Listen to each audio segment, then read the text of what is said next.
Hello, hi, and welcome to Transformative. I am your lovely host, Parker, and today we are talking about something that I, and many other teenagers, should know a lot about. School! And being trans in school, which is less teenager-related and more trans-related, but, mostly this episode will focus on school. But yeah, school and being trans in school is really, truly a perfect storm for disaster. Like it or not, everyone goes to school. You have super chill elementary school from grades 1 to 6, where you learn your numbers and your basic math. Puberty-driven middle school or junior high for grades 7 and 8, where you experience a flood of homeworks and hormones and just pain. And high school from grades 9 to 12, where you drown in dramatics and decisions about your future. Which we love. We love talking about our futures. Oh god. My point is, school is important, but it really isn't easy. School is particularly complicated if you're questioning your gender, or actually transitioning. I socially transitioned, halfway through grade 9. That was weird, and I wasn't even out to my mom yet, so it was, even weirder. Today we're going to talk about my school experience, some fun obstacles that everybody experiences in school, GSAs, laws protecting queer people, the ever-hated washrooms, signs of an inclusive school, and how to change the policies if it isn't. Disclaimer, I am Manitoba-based. I've said this in previous episodes, that is where I am. And I'm also in high school. So all of this will be high school and Canada/Manitoba-centric.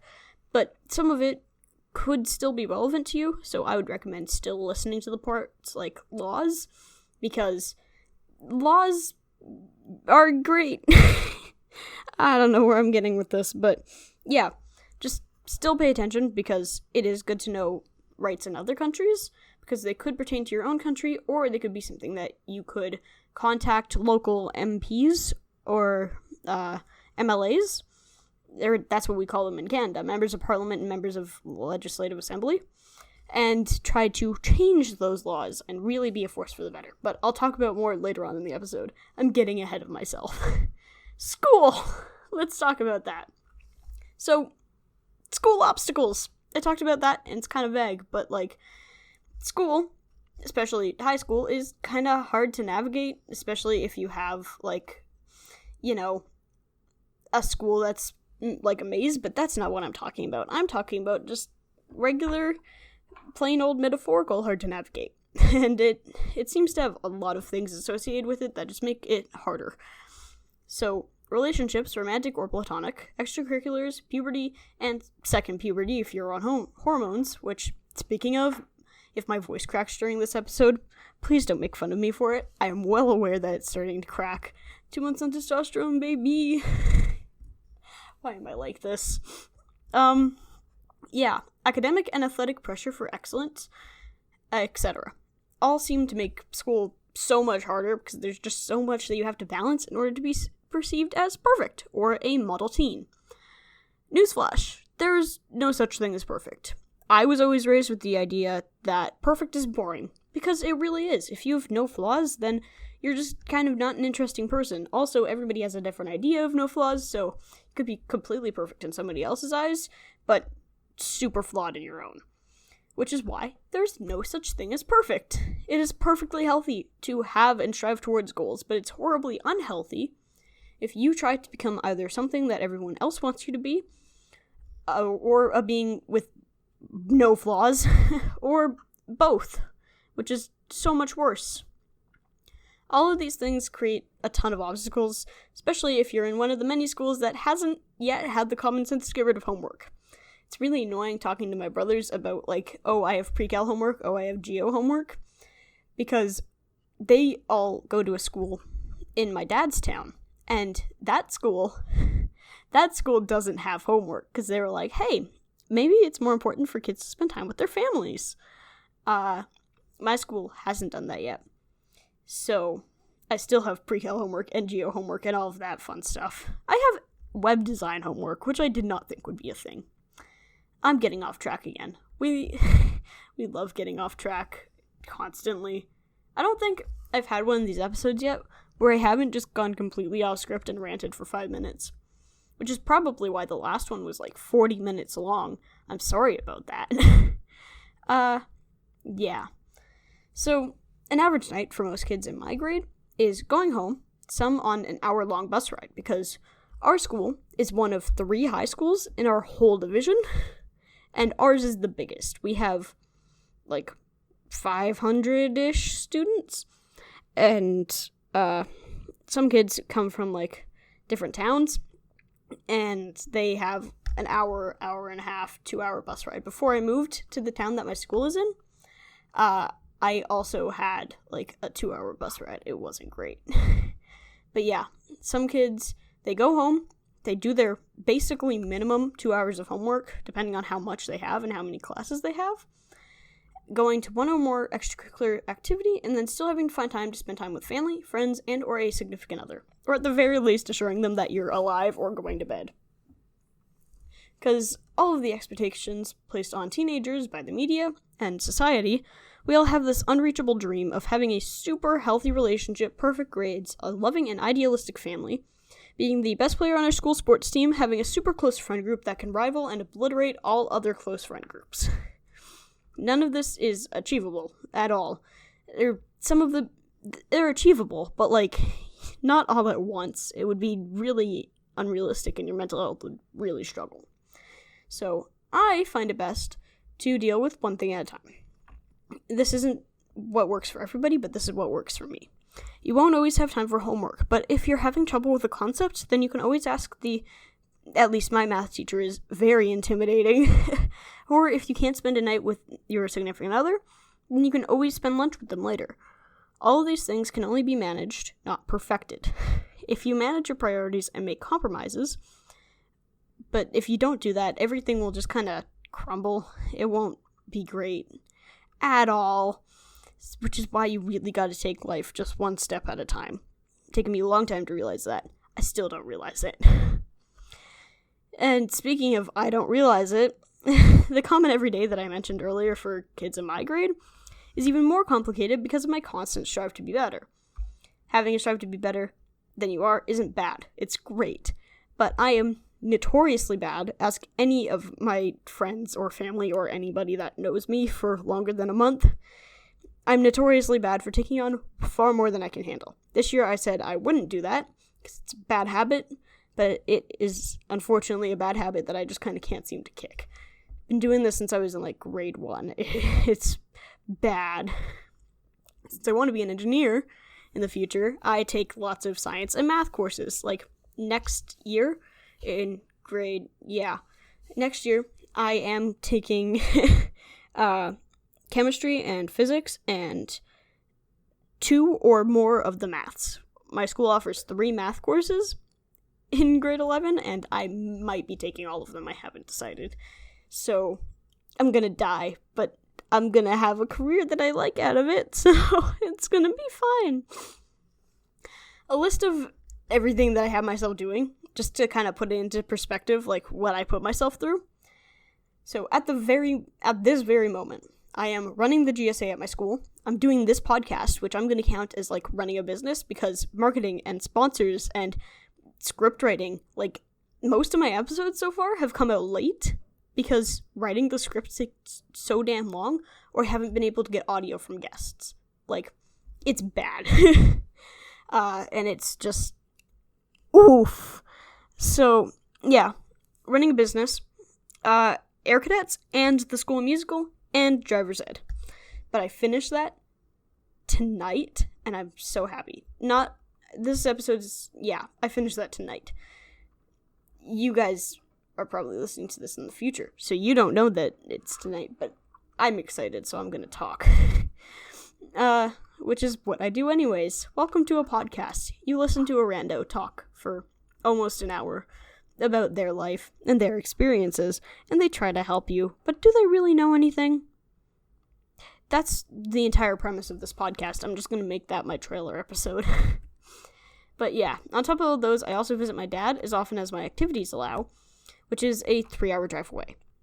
I'm not complaining about that. I love my dad, I love my stepmom, love my brothers, but, like, also, every single one of us is tired of the drive. I've been doing a drive like that. Not like that specifically. He did live near me for a while, but I've been going to my dad's every few weekends since I was like 4.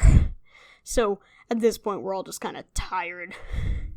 My parents are so happy that I'm able to drive myself now, because they're like, ooh, yes, we can sleep on the way there. But yeah, I have a whole friend group and a romantic relationship.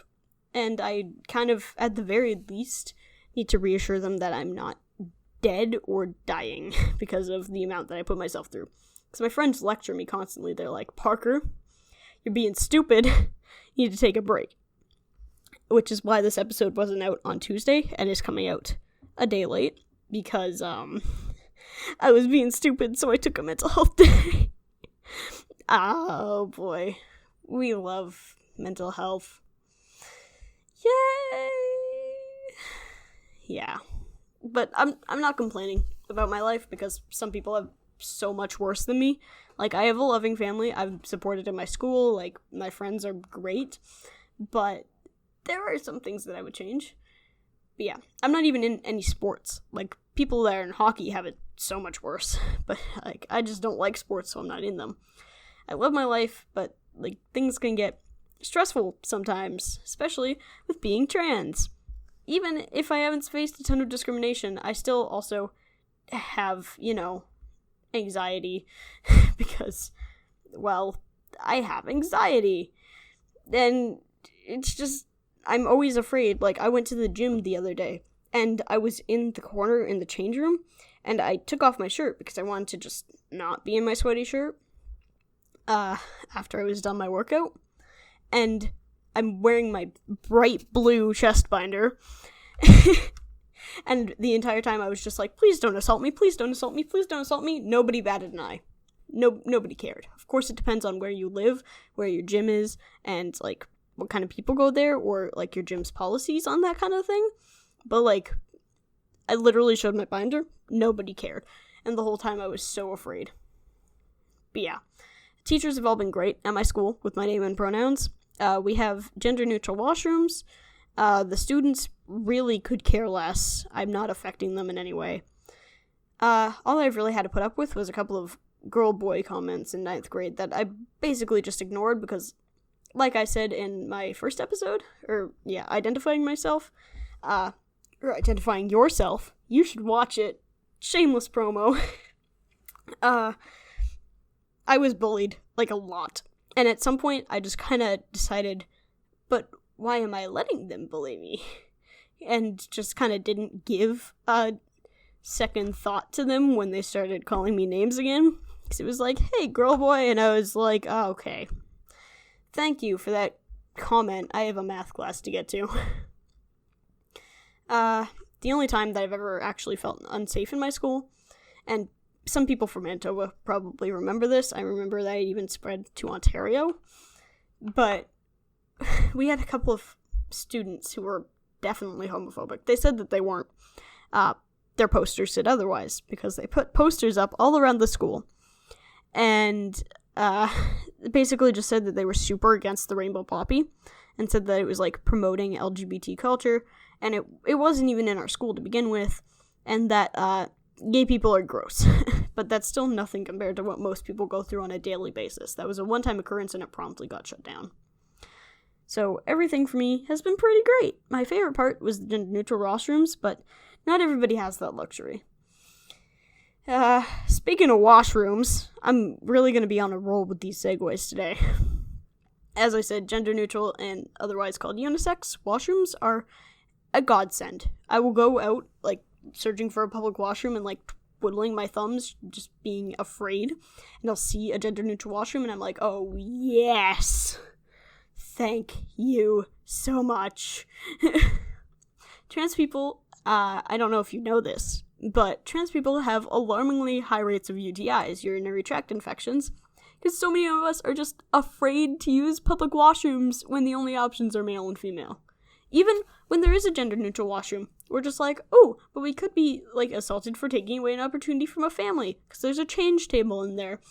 We could be assaulted for walking out and people saying, oh, like, why were you in there? You could have, like, you look like you're passing. You could have gone to the male washroom or the female washroom. Like, we'll get assaulted anyways, which isn't great. It's not really a good thing. Nobody likes that. But, yeah.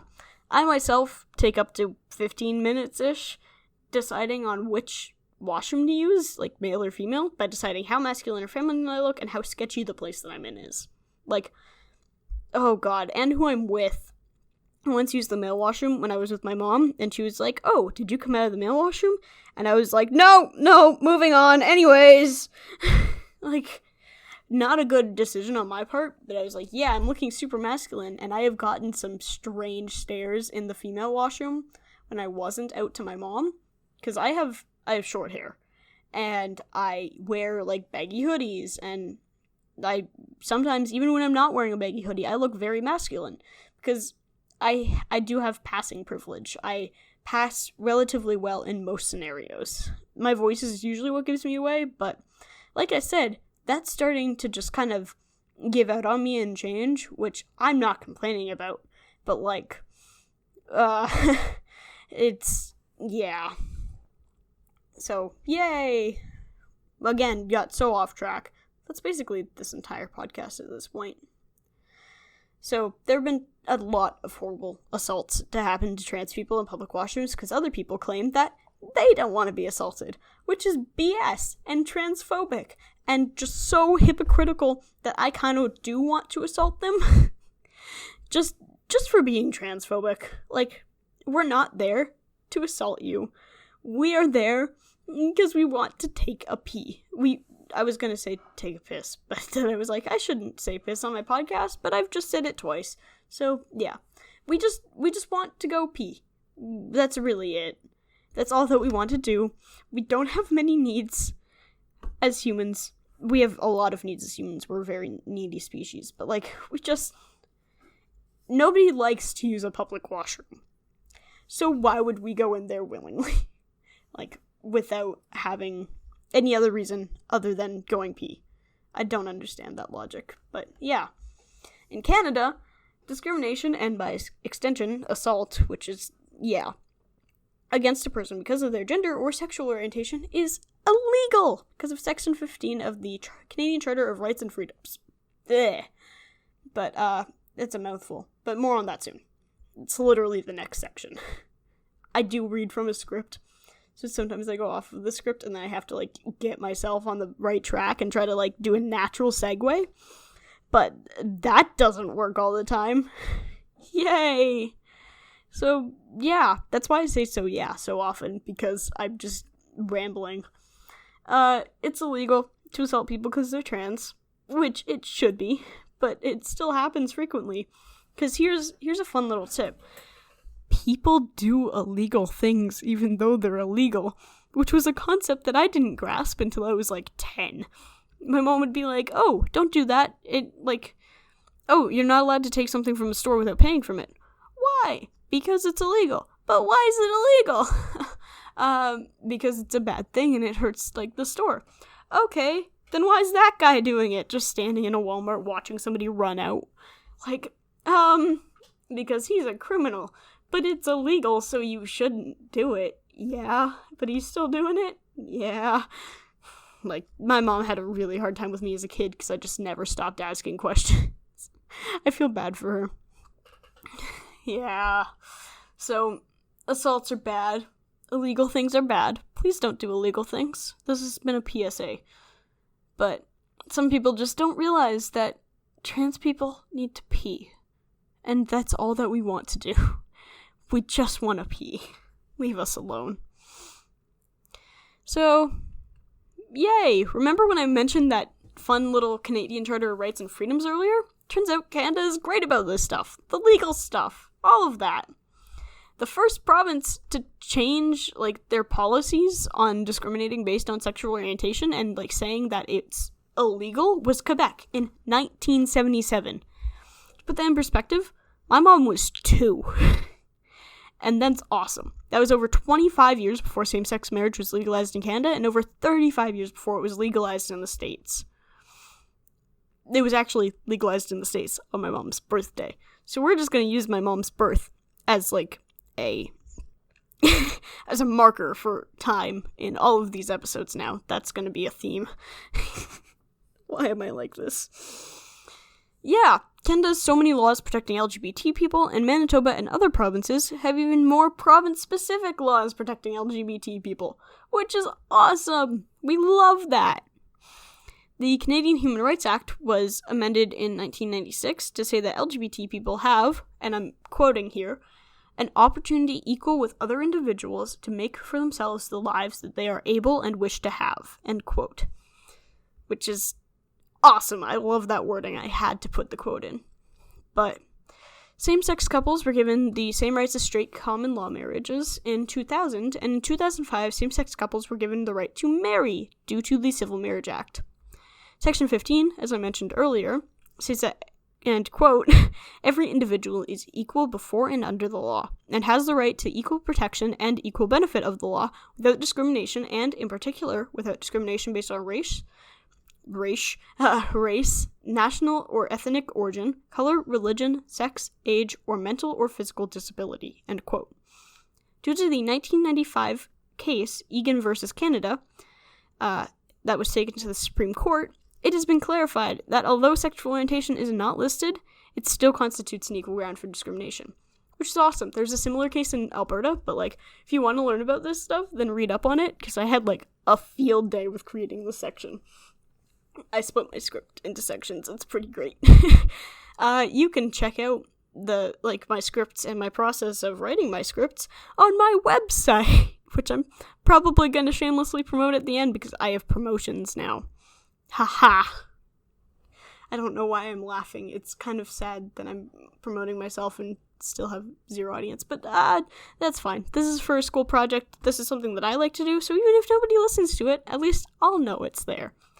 And my parents listen to it. Hi, Mom. Hi, Dad.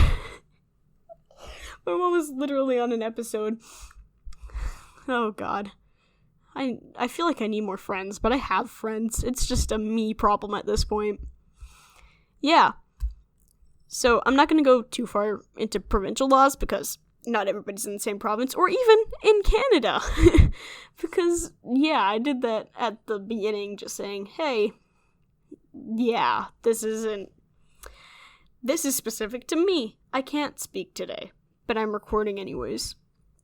If you want to learn more about, like, the Manitoba specific laws, Manitoba Education has some awesome booklets on this stuff, and every single one of them is online.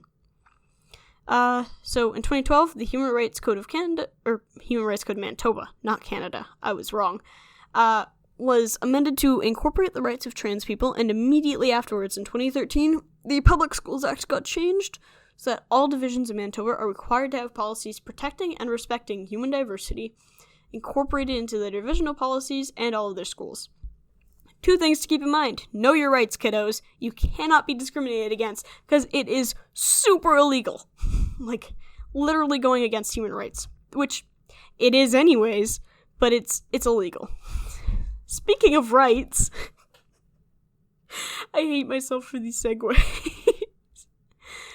Speaking of rights, let's talk about GSAs. A gay straight alliance or gender sexuality alliance, for those of you who don't know what that is.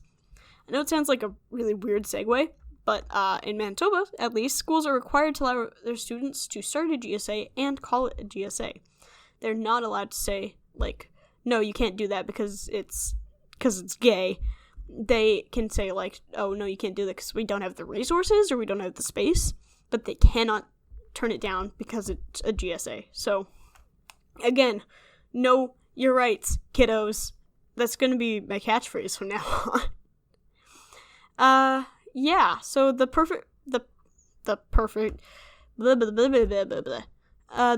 of a GSA is to promote acceptance and awareness for all kinds of people, not just the LGBT community, everybody. As I mentioned earlier, I'm the leader of my school's GSA, and let me tell you, it was not hard to start at all.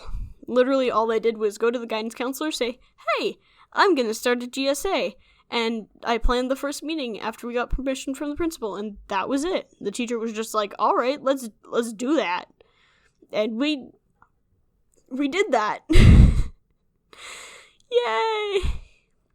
I like the GSA because I can meet people who are kind of on the same page as me, and we can talk about LGBT issues in a safe space.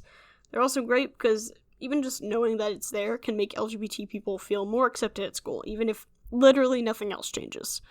Considering that 75% of LGBT students and 95% of trans students feel unsafe at school, I'm very glad that I am a part of something that can make people feel even a little bit better. Inclusive schools are very hard to come by in wherever you live, depending on where you live. And they're the best possible. Whoa. Scripts are weird. But yeah, inclusive schools can be very few or hard to avoid in the best possible way, depending on where you live and how the community is. Like, if you're homophobic, then chances are your school, or if your community is homophobic, chances are your school won't be very great about it either. But if your community is fine about it, then, like, chances are your school probably will be. I've heard so many stories online of trans people having to fight for their rights or being neglected by teachers because of their gender, which is why I am so glad that I'm not one of those stories. Sometimes people hear stories like that and they just assume the worst of everything, which I completely understand, but it's always refreshing to hear a story of hope and just realize that not everything always turns out for the worst. And I'm really proud to be one of those stories of hope. There are a few signs to see if your school is inclusive, like, is there a GSA? Do policies protect LGBT people? How often do you hear anti-LGBT language? Is that kind of language discouraged? All of these are sure ways to tell if your school is inclusive or not. Of course, some schools are in the middle, where they do some but don't do others, and that's okay, as long as you feel safe. And although safety is nice, promoting change and taking action yourself is a rush of satisfaction and adrenaline, and it's just like no other. So be safe, but also take action. So, like me, I made this podcast to try and help people like me, and I've never felt more fulfilled than when I released my first episode, or my second episode, or any episode like that. It's matched every single time. Because I like to take action, and although I am glad that I don't have to make a petition for my rights to education and safety, I would do it in a heartbeat if it meant that it would help others. We had to do pitches for these projects, because everybody's in this class is doing a different one, and I chose to do a podcast on trans issues and stuff, and we had to do pitches to pitch to the entire class, and then we could get asked questions, and one of the teachers who was, like, judging the pitches asked, "Aren't you afraid that this is going to become controversial?" And I stared her in the eyes and said, "But that's the point. I don't want this to be, like, of course I want everybody who comes to my podcast to feel welcome and, like, open and accepted, but if I tick off a few transphobes or homophobes in the process, then so be it. I'm sorry, but if you discriminate against people at all because of their race or their sexual orientation or anybody, like, in a community that I'm part of or even that I'm not a part of, like, I will not respect you because you're not respecting me. That's how it works." This quote online, "Respect existence or expect resistance," and that is what I live by. This podcast isn't meant to coddle people who discriminate against the LGBT community. It's to call them out and help people fight back. Because that is what I want to do. Look at that fun little side rant. Yeah. So petitions are a great way to promote change for any form of activism, and reporting anti-LGBT incidents while advocating for your cause are perfect ways to show that you're not affected by the homophobes' words or actions. Activism is important. We wouldn't be anywhere without it. But the most important thing is that you are safe, because the world needs you, whether you like it or not. So you gotta stick through.